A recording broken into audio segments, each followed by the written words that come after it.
Alright guys, welcome to Farm Tour Friday.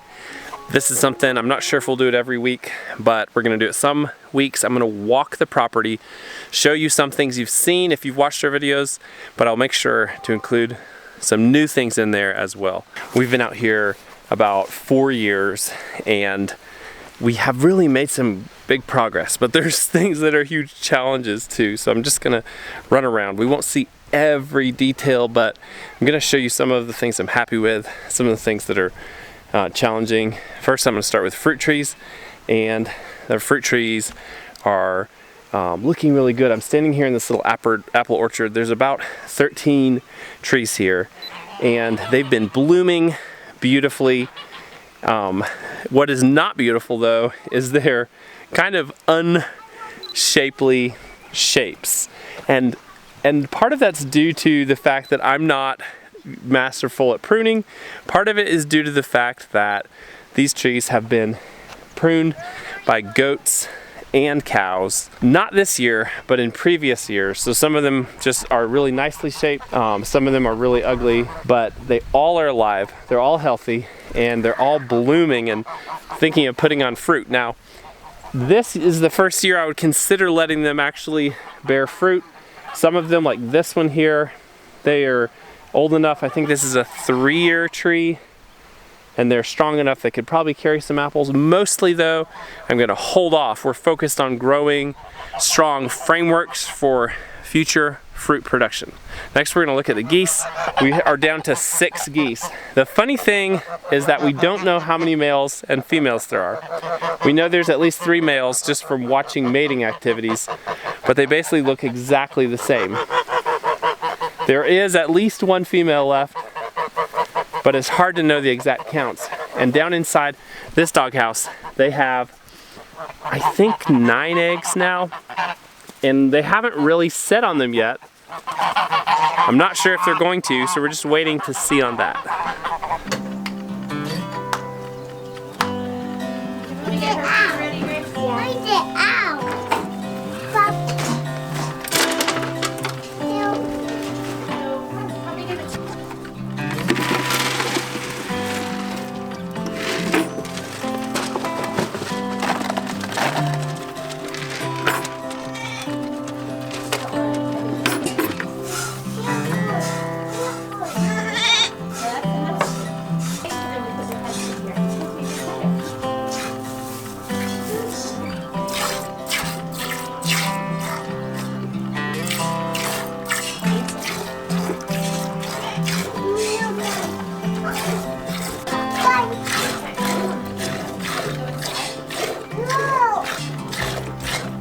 Right now I'm going to cut across this fence into the garden and show you what's going on there. Here's this massive manure pile we have, and every single morning there have been mushrooms sprouting out of it. I don't know what kind they are, but it's covered with mushrooms every morning. Our silage tarps are still on the areas of the garden we haven't planted yet, and I'm going to pull this one back and just show you kind of the progress of what we're doing with the silage tarps.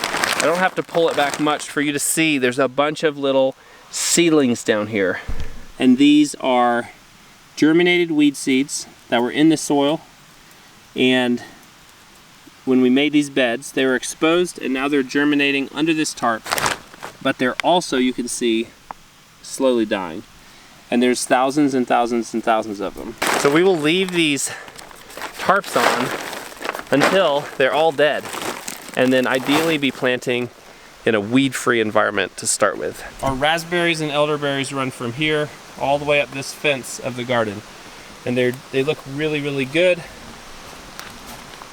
These 3 transplants are doing extremely well. Oh wow, look at that mushroom under there. That's beautiful. They're doing extremely well. This was a patch where some of the royalty purple raspberries died, and so I just threw 3 plants in here to fill in this space, and we only have 1 royalty purple left, and it's right there. You can see that they will be fruiting this year if all goes well, and you can see the little spots where there were blooms. Most raspberries fruit on what they call floricane, and this is floricane. This is second year growth. These were actually here last year. The primocane, or actually I don't know how to say it, primocane or primocane, are these new shoots that are coming up, and some varieties will fruit on them a little bit. If you have a variety that will fruit on both the primocane, the new, and the floricane, what happens is the floricane fruits in the summer, and then late summer the new shoots, the primocane will fruit once it's larger. But there are lots and lots of little spots where raspberries should grow. Lots and lots of them. Here's some blooms. Look how many shoots there are in this section right here. Isn't that incredible? This is a yellow or a golden raspberry, and it just is bursting with life. Amazing. Our blackberries are doing well. I don't think they're as vigorous as the raspberries. They are growing, however. They're all alive, except one of them died through the winter.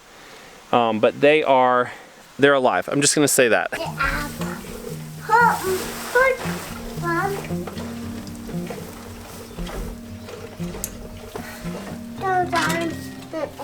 Down in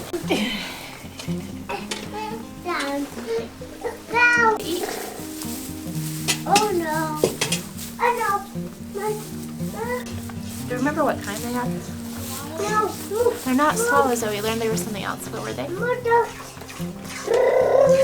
The birds that nest in the barn are back.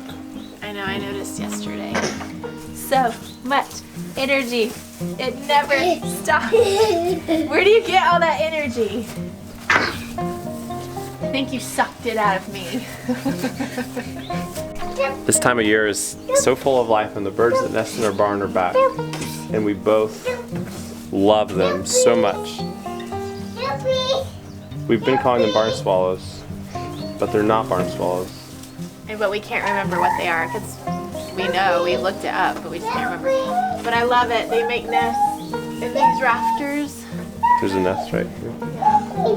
And Grace also has some cool news. Speaking of life, she's been incubating some goose eggs, and they are alive. They're moving, and still a couple days out from when they should hatch. But the eggs have started shifting. You can see them moving. So there's at least 2 of them. She says they're getting into hatching position. I'm really proud of her. Incubating geese is a lot more difficult than incubating chickens. And she's had to go up there multiple times every day for the last month and hand turn them, because the incubator we have is for chicken eggs, so the turning plate doesn't work for goose eggs. But she's had to hand turn them and spray them with water and leave them out for 10 minutes, and it's just been it's a much more detailed process to mimic a mother goose. So I'm just really proud of her that she has stuck with it and consistently taken care of her eggs. Yeah, there's not really anything. They'll always get another squirt if you wait a minute or 2. Okay. Good job, darling. Fanny fatty. I wanted to show you something that I'm monitoring and will take on as a project here in the coming weeks, and that's an invasive species that's newly on our property. Actually, I'm not sure if it is. I believe this is Japanese knotweed. I'm not 100% sure, but I'm watching it and monitoring it. I'll know for sure when it's a little more mature. There's several hundred sprouts of this plant here in this area. If anyone can help me out and say, yes, this definitely is young Japanese knotweed, that might be helpful. And I've been pulling them out. There's quite a few, and my concern is that Japanese knotweed is so invasive that I just want to knock it out, pull it all up here, and let it get exposed to the sun. What I believe probably happened is we probably brought it here. I hate to say that, but I've watched this valley in my driving and when I walk and stuff, and I've never seen a patch of it. And when you see a patch of Japanese knotweed, it is enormous and it will just take over. So I'm gonna try to eliminate that hopefully this year. The reason I think we brought it in is that we've brought a lot of material in, mulch, compost, and all it takes is a few seeds or roots bits. Bluebird House. The bluebirds are nesting here as far as I can tell. I've seen them just come once or twice, but they've nested in here pretty much every year since we put up the birdhouse. It's really nice to see. How much milk did you get today? Almost like 3/4 of a gallon. That's good. That seems to be consistently where we're at. So I'm going to switch their feed though. And I just have not been able to get to the store that has the feed that I most like. But it's like a dairy goat feed, so it has the protein content that they need to increase their milk supply. It's also just a better feed. But I'm going today. You're doing awesome with it. Yeah, I actually am happy with the amount of milk we're getting because it's providing for our family. And I don't have a lot of space right now. So I feel like it's kind of perfect. And we're drinking it really fresh too. Yeah, I mean literally, we're drinking yesterday's milk. Tomorrow we'll drink today's milk. That's how it's working because we drink a half a gallon a day. So I don't have anything left over for cheese or yogurt, but I'm okay with that right now because how would I make cheese or yogurt right now? I mean, I could do it, but it's really complicated in the camper. So I'm pleased. I'm just very pleased. Very thankful. This whole section, 3/4 of this section on this side has heavy mulch on the paths. We put in these beds a few weeks ago. A friend of ours came out with his BCS and blasted beds into this area with a rotary tiller, and it was incredibly fast. And we think we're going to get more production out of this area with an intensive management in beds than we've ever gotten before. Something else you would have missed if you haven't watched our videos for a week is we put cardboard and straw down in all of these paths. I'm happy to report that there's been a lot of wind and none of it has significantly blown. It's all stayed flat. It's rained quite a bit as well. These onions are perking up. We planted all of these, about 400 onions. Strawberries are doing well. I do see weeds here. No matter how much we flame weeded beforehand, there's still weeds. So hopefully we can keep those in check. Here's the little bit of comfrey that's left in the garden. I love the plant. It's not taken over, and we're just keeping it because it's pretty. Rhubarb is awesome. We've had a wonderful pie off that, and the asparagus is winding down, but it's still producing spears, and we're still eating it. We've been working on trying to get the weeds under control in this blueberry bed, and I'll continue. I need to mow tomorrow or early next week, and I'll continue putting grass clippings on here to drown out the weeds just with this thick mulch. The blueberries themselves actually look pretty good. They are blooming, and we'll probably try to fruit some this year, so that's exciting. They're still very small plants though. We did have a few die, especially in this lower section here, so I think I have to replace 6 plants out of 20, which is terrible. I hate that, but we're gonna stick with it. We're gonna replace the plants, and so we have that whole area filled in with 20 plants. Purple lilac and this beautiful white lilac, and it's almost too sweet to smell. Some spots of this yard have been consistently challenging. This bed, because it's surrounded by grass and because it's on a hill, so if I put really thick mulch on it, it just ends up sliding down. This has been hard to keep the weeds out of. It's full of grass, and so this is kind of a little failure. I hope to fix soon, and it's hard because we've gotten the weeds managed one year, or mostly managed, and we put plants in. Like here is a beautiful coneflower. There's mint in here. There's butterfly weed all on this side. Comfrey up there, and now they're all drowned in grass. So this is just a project that I need to take on, and we'll see if I have time. This little apple tree is doing well. This was a seedling apple tree, and now I think it's 3 years old now. We grew this from a seed from an apple that we bought at the grocery store, and I'm just curious to see what his personality is, because you never know when you grow from an apple seed. Strong little tree though. I'm hoping to keep it dwarfed just by pruning, and so far so good. Here's another fail. This is the lavender bed, and so the lavender's beautiful. It looks great. The main problem here is that here's one. Oh, look. I didn't know that one was alive. Here's one. From here on, this whole bed is void of lavender. All those plants have died, and I don't know what it is. Somehow we're failing growing lavender. There's like 6 plants that have made it through, so that's more of a success than we've had yet with it. and hopefully we can expand on that and fill that back in.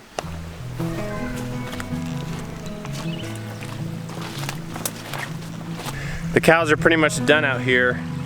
They started lowing or mooing and a little bellowing yesterday afternoon, which they're just saying, hey guys, it's time. And they've worked over this area down here at the top pretty well. So I'm gonna pull them off this area. I may bring them back to it, it kind of depends. I'm not sure about putting the bowl outside of the fence.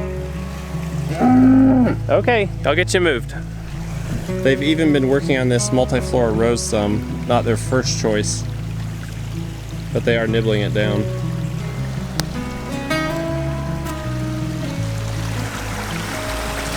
I'm doing this move in kind of a funny way. I pulled all the posts up there. The cows are technically free to roam that way. They won't go far, they're eating grass right outside this fence line. What I'm gonna do is actually set up a fence right here in this yard. This portion of the yard I have to mow.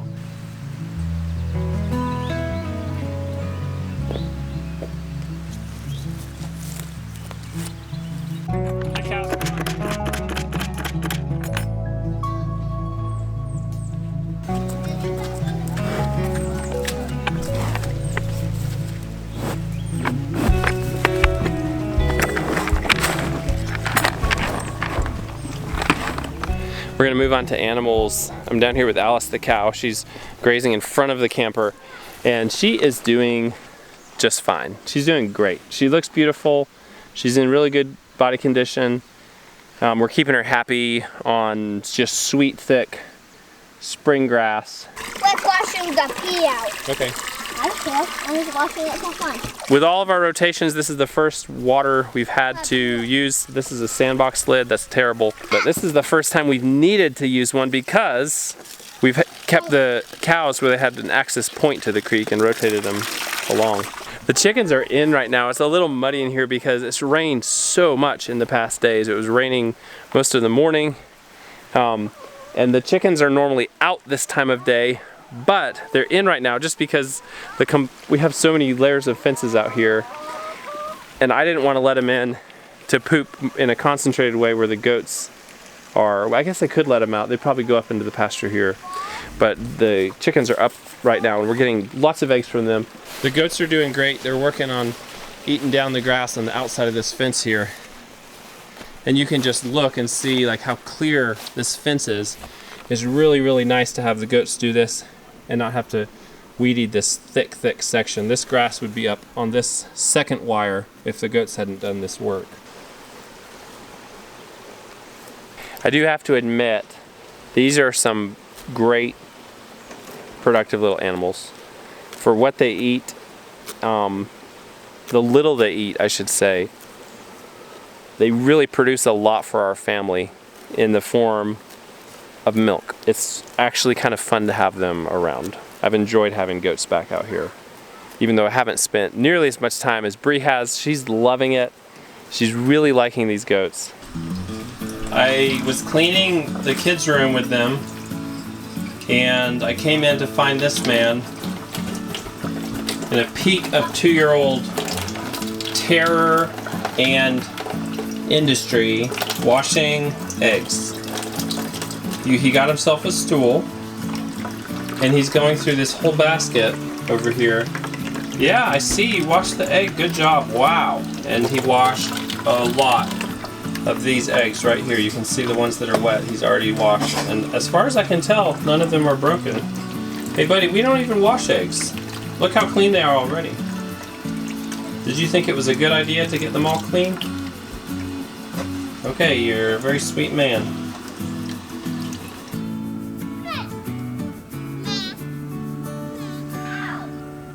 Bree had to go out to the grocery store. She's about to get back. I just think it's so funny how much fun kids can have playing with just a string. They've been playing out here with the string, jumping over it, running under it for like 30 or 40 minutes. Anyway, makes me, 1, love kids, and 2, just remember that you can keep it simple and have a great time. Yeah. Hey, I'm back. you're home. You made it. How are you? I'm good. Good. I got food Good. for us and for the animals. Everyone's having so much fun With a string. with this string. I love kids. That baby's still hanging on your door. You're silly. I'm just gonna show you this as a representation of the meat we have. This freezer, not a very large, but a not tiny chest freezer, is completely full of meat. We have a standing freezer that's still in the house that I need to move down soon that is completely full of meat. And the freezers on these two fridges are chock full as well. And that might seem excessive to you. We're actually gonna have to buy another freezer. And some people are like, that's crazy having, 3 whole freezers and then 2 full-size fridges running at the same time. Guys, let me tell you this, okay? If you think about it this way, we're doing what the grocery store does for most of us for our meat, which is storing it and keeping it available fresh through the year.